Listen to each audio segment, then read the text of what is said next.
Luiz Inácio da Silva, vou chamá-lo de ex-presidente. O senhor prefere como? Pode ser ex-presidente? Doutor, se puder falar um pouquinho mais alto, para mim seria bom. Tá. Posso chamá-lo de ex-presidente? Pode. Tá. Então o senhor sabe do que está sendo acusado nesse processo, Não. né? Não sabe? Não sei, eu gostaria Tá. de pedir, se a senhora pudesse me explicar qual é a acusação. Tá. O senhor tem dois conjuntos de acusação. A primeira parte da acusação diz respeito à corrupção, que o senhor teria recebido vantagens indevidas da Odebrecht e da OAS relacionadas aos contratos que eles têm com a Petrobras.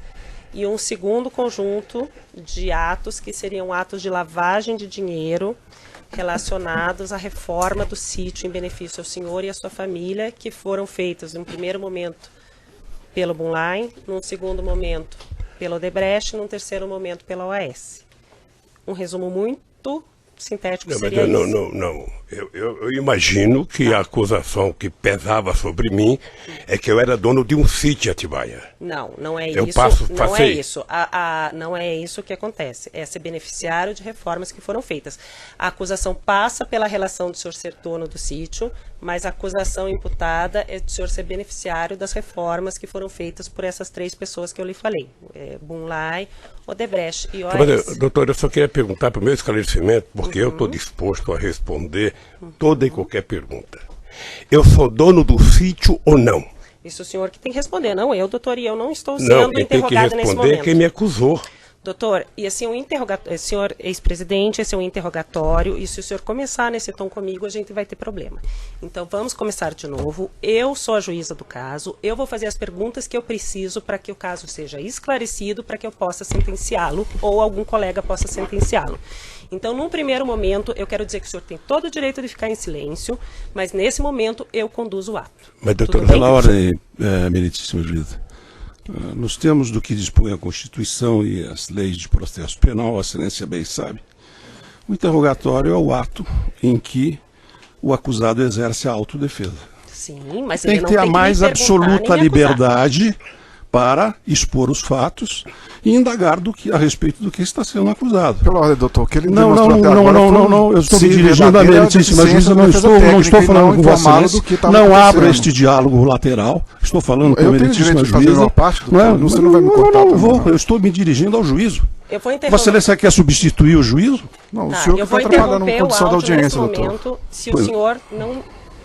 Eu posso fazer as perguntas ao seu cliente, o senhor orientou ele do que está sendo acusado nesse processo, ele está apto a ser interrogado, ou o senhor precisa sair dessa sala e conversar com ele e ele retornar? Absolutamente não. Eu só quero que ele tenha a liberdade de, nas formas da Constituição e da lei, responder da forma como ele acha adequado. Ele responde respondendo, não fazendo perguntas ao juízo ou à acusação. O senhor se sente pra apto encerrar? Só a pra ser encerrar? interrogado neste momento, senhor ex-presidente? Eu me sinto apto e me sinto desconfortável.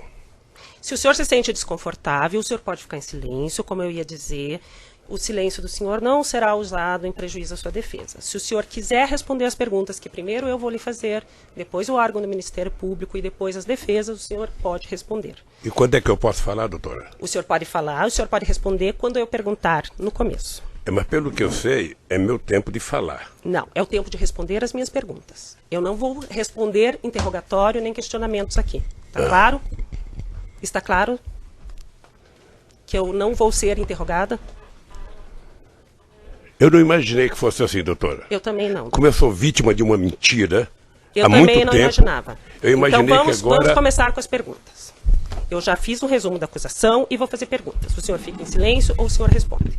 E o senhor Cristiano Zanin, eu não lhe concedi a palavra, eu vou fazer perguntas.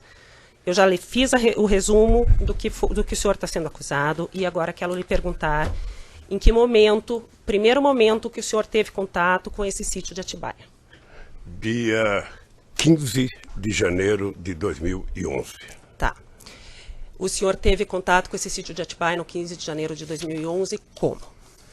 Eu tinha deixado a presidência da República, eu estava de férias, e quando foi no dia 12 de janeiro, me falaram que o Jacob Ittat tinha comprado um sítio que se eu queria passar um final de semana lá. Eu subi do Guarujá no dia 15 e fui ao sítio do Jacobitá, que na verdade era do filho do Jacobitá. Tá. Foi-lhe informado por quem? O Jacó te falou? A dona Marisa? Então, quem falou foi um filho meu por causa de uma briga minha com a dona Marisa. Tá. Daí o senhor foi nesse sítio com quem, nesse primeiro dia 15 de janeiro? Eu fui com o meu pessoal da segurança. Tá. O com senhor e estava o Fernando, o Jacó. O senhor foi passar um final de semana. Eu não sei se foi no final de semana ou um domingo, não lembro bem. Tá.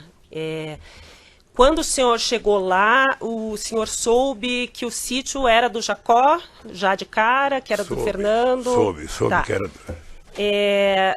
Segundo... Na verdade, eu soube que o Jacobitá tinha doado ao filho dele o dinheiro da poupança dele, o dinheiro sei lá de onde, ou seja, para que o filho pudesse adquirir o sítio. Tá. O senhor passou a frequentar o sítio a partir de então? Passei a frequentar o sítio em 2011, alguns finais de semana, junto com o Jacobitá, junto com o Fernando.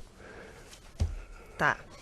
Chegou um momento que o senhor chegou a ficar hospedado lá, porque quando houve a busca e apreensão foram encontrados vários objetos pessoais do senhor e da dona... Eu ficava hospedado de final de semana lá. Então, o senhor ia final de semana, mas com mais frequência a partir de um certo momento ou desde 2011? Eu não lembro. Eu acho que em 2011 até 27 de outubro eu ia sempre com o Jacobitá, porque nós fazíamos lá, jogávamos buraco, jogávamos mexe-mexe, e o Jacó tinha na nossa companhia, sabe, naquele instante eu acho que era uma relação quase que de irmã.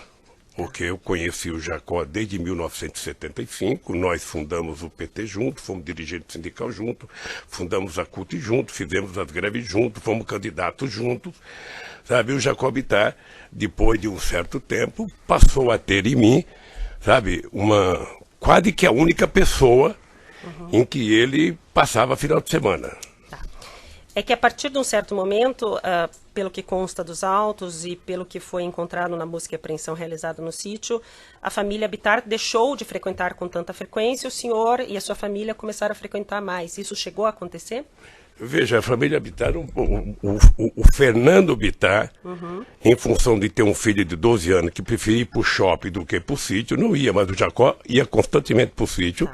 E o problema do Jacó é que ele estava com mal de Parkinson e estava cada vez mais ficando com problema. Mas ele foi muito tempo... Frequentava junto com o senhor e com a quem dona deixou Marisa. de frequentar um pouco mais fui eu por causa do câncer. Depois do dia 27 de outubro, eu tive 2011, 2012, o tempo inteiro, menos possibilidade de ir, e às vezes ia e voltava no mesmo dia por causa da doença. Tá. E o Fernando falou até que o senhor ia na época do tratamento e ficava hospedado de vez em quando, né? Eu ia, mas não ia para dormir porque eu tinha problema de... Tá. De debilidade. Tá. E aí, depois de um tempo, quando foi feita a busca e apreensão, então o senhor disse que o Jacó ainda frequentava, o Fernando menos por causa do filho adolescente, mas o senhor que ocupava o quarto principal. Quando me dava, eu ocupava. Mas tinha os objetos pessoais estavam lá... E isso era uma deferência que eu recebia tanto lá na chácara, quanto eu recebia no Palácio da Rainha da Inglaterra, no Palácio da Rainha da Suécia, em vários lugares que eu frequentei, inclusive no Kremlin, sabe? Eu tive o prazer de ser convidado a dormir no Kremlin. Eu não sei o que o Ministério Público viu de absurdo isso. Quando foi narrado aqui por várias testemunhas e por alguns réus, o senhor Fernando Bittar comprou o sítio, foi feito a escritura, ele e o Jonas Suassuna. O senhor sabia que foi feito uma escritura, eles negociaram, uma parte do terreno ficaria com o Jonas, outra parte com o senhor Fernando Bittar? Eu não tinha interesse e nem por que saber disso. Tá. O que eu sabia era que o terreno era um todo e que o Fernando Bittar não podia comprar todo o terreno, ele comprou uma parte e o Jonas Suassuna comprou a outra parte. É isso que eu sabia. Mas o senhor sabia quando? Quando que o senhor ficou sabendo disso? Depois de algum tempo que estava lá. O senhor já estava usando o sítio? Já estava frequentando, quer dizer, o sítio? Já. Tá. O senhor soube que as primeiras reformas foram feitas no sítio, uma parte pelo senhor Fernando para usar e outra parte a pedido da dona Marisa? Eu nunca... Veja, eu tenho muita dúvida se a dona Marisa pediu para fazer a reforma. Tenho muita dúvida. Como ela não está aqui para se explicar, eu fico com a minha dúvida. Tá. Eu, sinceramente... O senhor Bunlai e o senhor Aurélio, que foram ouvidos essa semana, relataram que eles foram junto com dona Marisa. Agora ficou fácil citar o nome da dona Marisa porque ela morreu. Tá. Então agora... É muito fácil de ver. Então o senhor não acredita que o senhor Bunlai eu sinceramente não acredito porque o senhor Aurélio, o senhor Bunlai... Eu não acredito porque eu não acredito que a dona Marisa tivesse efetivamente relação para pedir para uma empresa fazer obras. Tá. E também porque não era dela. Tá. Então o senhor acha que o senhor Bunlai, quando fala que foi fazer visita junto com a dona Marisa e com o senhor Aurélio, e o senhor Aurélio também confirma essa visita, antes das reformas, o senhor acha que eles estão mentindo? Eu não estou dizendo que eles estão mentindo, eu estou dizendo que eu não acredito que a dona Marisa fosse pedir. Então por que ela teria ido visitar esse sítio com o Fernando, com o Bunlai e com o senhor sabe? Eu sei porque as pessoas, na verdade, quando compraram o sítio, tomaram uma decisão de que o Lula não poderia saber de nada, que o Lula era contra qualquer ideia, sabe, de comprar qualquer coisa pedindo para ele guardar arquivo, porque eu era contra. No meu mandato presidencial eu era contra. Primeiro discuti instituto, discuti acervo, antes que eu deixasse a presidenta da República no dia 31 de dezembro de 2010. Sabe? Então, os companheiros também não tinham que me dar explicação. Tá. Mas então, eles fizeram... O senhor não soube e duvida que a dona Marisa tenha falado com o senhor Bunlai pedindo para reformar alguma coisa no sítio? Eu sinceramente duvido. Tá. Eu sinceramente duvido. O senhor soube que as primeiras pessoas que fizeram a obra, o senhor Ignes, as primeiras pessoas que estavam lá foram retiradas a pedido da senhora Marisa, do senhor Fernando, do senhor Aurélio? O que eu sei das reformas, na verdade, foi depois da imprensa. Tá. A senhora sabe do contato que dona Marisa tinha com pessoas da Odebrecht, com a direção da Odebrecht, para ter pedido para a Odebrecht assumir essa reforma? É isso que eu estou tentando dizer. A Marisa não tinha, no meu conhecimento, nenhuma relação com a Odebrecht. Tá. Mas nem em eventos sociais ela não tinha contato com o senhor Emílio, com o senhor Marcelo? Ela participou de jantares, de eventos sociais com o senhor Emílio, o senhor Obviamente Marcelo? que pode ter encontrado num evento qualquer, sabe, público com essas pessoas, porque ia muitos empresários. Mas ter liberdade para falar com uma pessoa e pedir, eu sinceramente acho que quem citou isso está tentando encontrar uma solução cômoda para uma pessoa que já está morta. As pessoas que relataram esse fato, também o senhor acredita que estão mentindo, que dona Marisa não vou pediu? dizer, não estou utilizando a palavra mentindo. Tá. Eu só estou dizendo que não acredito que a dona Marisa tenha pedido. Tá. Com relação a parte que foi feita, o senhor já relatou, e eu ia perguntar isso no início do depoimento, ficou um pouco tumultuado, a questão da relação do senhor com a Odebrecht. O senhor concorda em usar o que já foi dito nos outros processos, no processo anterior, que é do apartamento e do... O senhor concorda ou o senhor quer que refaça algumas perguntas? Doutora, eu na verdade gostaria de falar outra vez o que eu já falei aqui para o doutor Moro, numa audiência. Já falei. Ou seja, o primeiro processo que eu fui vítima aqui é uma farsa, uma mentira do Ministério Público com PowerPoint. A segunda é outra farsa, sabe? E eu tô pagando esse preço. Tá. Eu vou pagar porque eu sou um homem que crê em Deus, creio na justiça e um dia a verdade vai prevalecer. O que está acontecendo? Tá. Então o senhor quer que eu refaça as perguntas relativas ao... aproximação que a diretoria da Odebrecht tinha com o senhor. É isso? Para o senhor poder falar de novo? Pode fazer.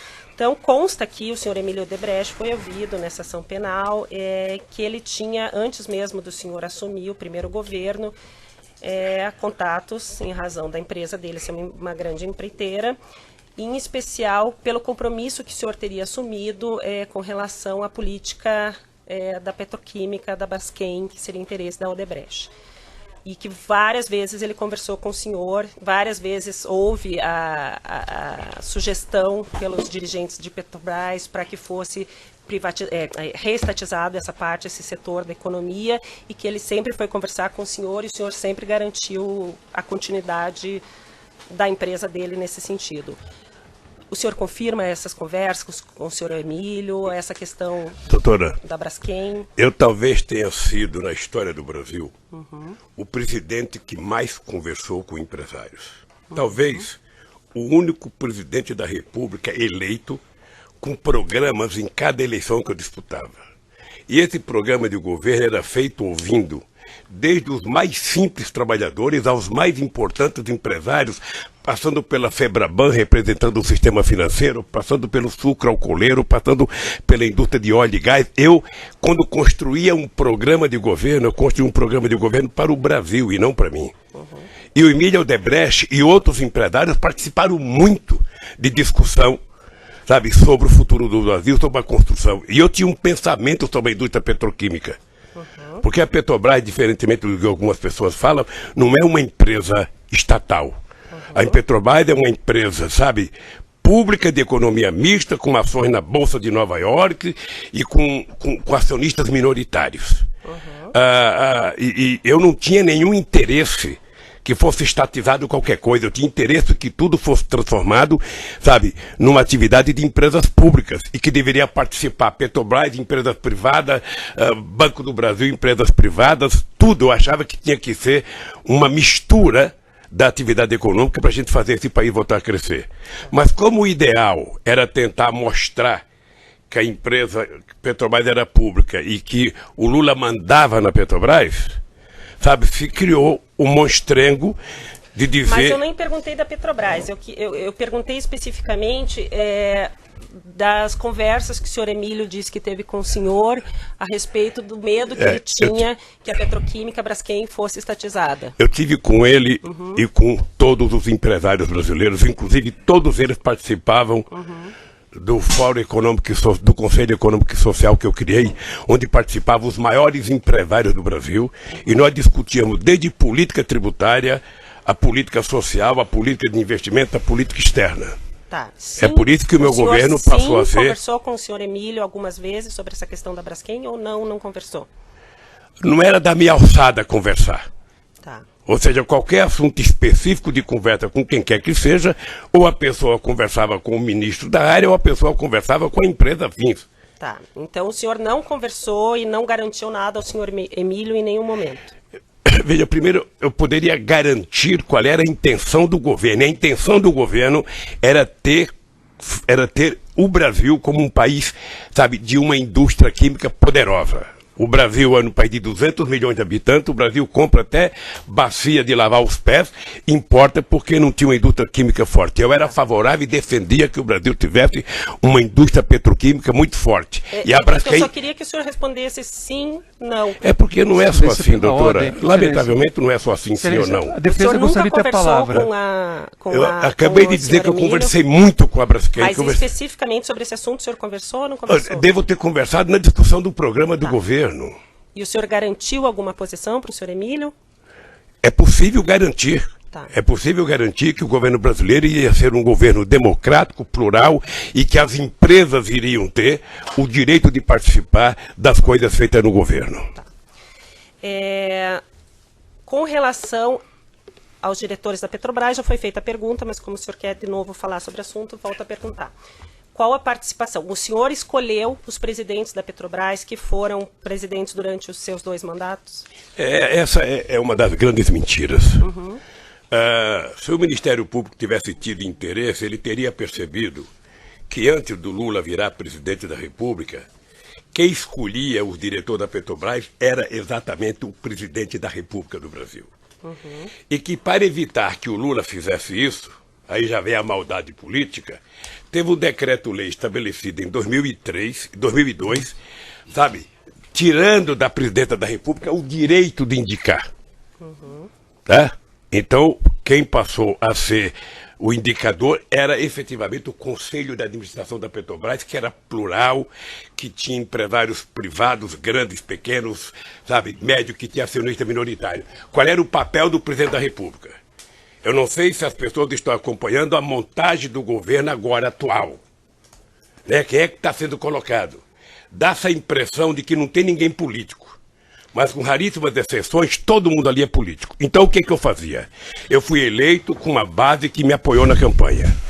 Eu designei, sabe, o ministro-chefe da Casa Civil, que é o responsável por isso, particular com os líderes dos partidos que me apoiavam, a montagem do segundo escalão do governo, porque eu tinha indicado o primeiro escalão. Tá, no caso era o senhor José Dirceu. Como é que funciona? Como é que funciona? Se reúne as lideranças dos partidos, os líderes de cada bancada, sei lá se o presidente do partido, porque eu não participo, e eles indicam um nome para que o presidente da República coloque à disposição, primeiro do gabinete, manda para a Casa Civil, que vai para o gabinete institucional. O gabinete institucional faz uma investigação, sabe, se tem prontuário, se tem denúncia, se tem qualquer coisa que não signifique boa conduta. Quando isso chega, devolve-se à presidência da República, o presidente da República encaminha isso ao Conselho da Petrobras. E o Conselho da Petrobras é quem tem a autonomia e a autoridade, segundo o decreto, de indicar as pessoas. Quando as pessoas foram indicadas, eu disse no depoimento, não houve uma denúncia, sabe, nem da imprensa, nem da Polícia Federal, nem do Ministério Público, nem do Sindicato de Trabalhadores, nem dos funcionários, ou seja, eles foram aprovados, inclusive, em depoimento de pessoas do Conselho por unanimidade. Tá. Então, o senhor fez indicações com base em orientações da base partidária que lhe dava Excelência sustento. pela ordem. É isso? Excelência pela ordem. Não foi dito. Foi dito que a indicação era feita pelo Conselho. Foi isso que o depoente acabou de afirmar. Mas não foi a presidência que falou para o Eu Conselho enviei o nome. Ele enviou um nome. Encaminhamento. A gente não fala. Encaminhamento da presidência. A gente não interfere no Conselho. Tá. Mas o senhor encaminhava 10 nomes para eles escolherem ou o senhor encaminhava um nome e eles aprovavam ou reprovavam? Não, mas você indicava o nome que tinha vindo para você indicar. Tá. Eu não inventava então nome. Então é isso que eu estou falando. O senhor recebia o nome da sua base de apoio, mas o senhor está falando inclusive da presidência? O Dutra, Gabriele, era a base de apoio? O presidente foi da indicação minha, o presidente da Petrobras. Tá. Tanto o Zé Eduardo Dutra quanto o Zé Eduardo, o Zé Sérgio Gabriele. Tá, isso foi... O senhor passou o nome, então, ou indicou o nome para o Conselho da Petrobras, o Conselho aprovou. É isto? É. E até então não tinha nenhum indicativo que nenhuma dessas pessoas tinha qualquer problema. Nenhuma. E eram todos concursados de mais de 30 anos de empresa. De empresa, tá. A mesma coisa ocorria com as diretorias. A mesma coisa que a diretoria. Mas o senhor sabia, até então, que cada diretoria era indicada por um partido? Era indicado por um conjunto de forças políticas que tinha me ajudado a ganhar, como é hoje. Tá, não estou falando que isso é errado, mas o senhor sabia então que, por exemplo, o Paulo Roberto Costa era indicação do PP, sabia que o Cerveró e depois o Zelada era do PMDB. Do PP e de outras forças políticas. Isso já está no meu depoimento. Tá. O senhor pediu para falar de novo. É que ele falou forças políticas, Excelência, não um partido. Mas eu estou perguntando do partido, por isso que eu estou perguntando. Ele sabia que tem era várias partido? forças políticas que indicam. Tá, não era PP, PMDB e PP exatamente como ficou... é hoje. Tá. O senhor... Então, com essas forças políticas, lhe indicaram o nome do Paulo Roberto Costa, lhe indicaram o nome do Cerveró, lhe indicaram o nome do... Me deu até... Do Duque. Do Duque. E o senhor encaminhou para o Conselho e eles aprovaram. É isso. Foi mesmo. Houve algum pedido de políticos para o senhor trocar diretores da Petrobras? Não. O senhor nunca recebeu pedido de político dizendo assim, esse diretor está me dando problema, a gente precisa, o nosso partido está tendo problema com esse. O senhor nunca recebeu? Nunca. O senhor foi repassado pelo chefe da Casa Civil na época, ou no segundo momento pela senhora Dilma, alguma informação de que algum diretor estava dando problema com a sua base de apoio? Não. Aquele fato narrado aqui na denúncia de que houve, antes da indicação do Paulo Roberto Costa para a diretoria da Petrobras, uma obstrução na Câmara dos Deputados. O senhor tomou conhecimento, sabe falar alguma coisa a respeito, ou quer repetir alguma coisa a respeito Deixa eu disso? dizer uma coisa, doutora, é que a pessoa que contou esse fato não merece, da minha parte, meio centímetro de respeito. Porque se tivesse acontecido um bloqueio de votação na Câmara, o governo tinha um coordenador político, que era ministro, que mantinha relação com a Câmara. Esse coordenador político tinha contato com todos os líderes partidários. Além disso, o governo tinha, naquela ocasião, a presidência da Câmara. Além disso, o presidente tem o líder do governo dentro do Congresso Nacional. É muito sistemático que eu nunca tenha ouvido falar de que houve obstrução para aprovar o nome. Então, o senhor nunca foram para o senhor falando que teve problema e que estavam obstruindo votações na Câmara? Eu, graças a Deus, nunca tive obstrução no Congresso por nenhum projeto. Segundo consta aqui na denúncia, dentre as várias reuniões que constam na sua agenda com o senhor Emílio Odebrecht, há uma reunião no dia 30, no penúltimo dia do governo do senhor, 30 de dezembro de 2010, que o senhor teve uma reunião com o senhor Emílio. O senhor confirma essa reunião? Não teve reunião, doutor. Tá, mas está na sua agenda. Não teve reunião. Fui eu que contei que houve uma conversa. O Emílio pediu para ir ao Palácio para que ele pudesse apresentar o Marcelo à presidenta Dilma. Foi isso. Eu estava na Bahia, regressei da Bahia, que eu estava inaugurando um programa votacional, e o Emílio esteve no Palácio por volta de 5 horas, quase, já era final, já era véspera da posse da Dilma, tinha poucos minutos para qualquer contato político. A conversa foi muito rápida, sabe? Mas não foi uma reunião em que você senta numa mesa e conversa e discuta o teu assunto. Dentre os documentos juntados no processo pela defesa entregues ao Ministério Público pela defesa dos executivos da Odebrecht, consta uma pauta que o senhor Marcelo teria passado ao pai de assuntos a serem tratados com o senhor. Isso já foi te perguntado, né? Já foi perguntado para o senhor antes, mas dentre os assuntos estava sítio 15/1, que é a data que o senhor disse que conheceu o sítio, né? Coincidentemente, a data que o senhor disse que conheceu o sítio estava nesse e-mail que o senhor Marcelo mandou para o pai para conversar com o senhor nesse dia 30. O senhor Emílio, ouvido aqui em juízo, diz que mencionou ao senhor, ao final da reunião, que o sítio estaria pronto no dia 15 e que o senhor não esboçou nenhuma reação. Porque eu não sabia, doutora. Tá, mas o senhor se recorda do senhor Emílio ter falado? Eu na verdade, não lembro. Eu vi o Emílio no depoimento, vi até pela televisão, o Emílio dizendo, dando um sorrisinho sarcástico, de que, olha, eu até lembrei e falei com o presidente, o sítio está pronto, ele não me respondeu nada, eu pressupõe que ele conhecia. Ele poderia ter pressuposto que eu não conhecia. Porque se eu conhecesse, eu ia dar um abraço nele, obrigado, doutor Emílio, que maravilha que o senhor fez. Então, o senhor não se recorda disso? Eu não me recordo dele ter falado. E também, se tivesse falado, para mim não significava nada, porque eu até então era analfabeto de sítio. Tá. Segundo os dados... Quantos minutos que tá? 28? Ainda dá mais um pouquinho. Segundo os dados do processo, a Odebrecht fez uma reforma no sítio em que teria gasto R$700 mil. Ninguém, naquela época, nem comentou com o senhor a respeito dessa reforma? Não? Não, porque quando eu conheci o sítio, ou seja, o sítio já não tinha reforma, o sítio estava pronto. Tá. Os executivos da Odebrecht, o senhor Alexandrino e outras pessoas falaram que existia na época uma conta junto com o PT de propinas que eram recolhidas nos contratos públicos celebrados da empreiteira com o governo, ou estatais, ou direto. O senhor, em algum momento, teve conhecimento disso enquanto o senhor era presidente ou após a presidência? Na verdade, doutora, essa é a senha que foi criada no PowerPoint. É por isso que hoje eu vejo as pessoas falar, não, porque foi do Caixa Geral, qualquer coisa é um Caixa Geral, qualquer...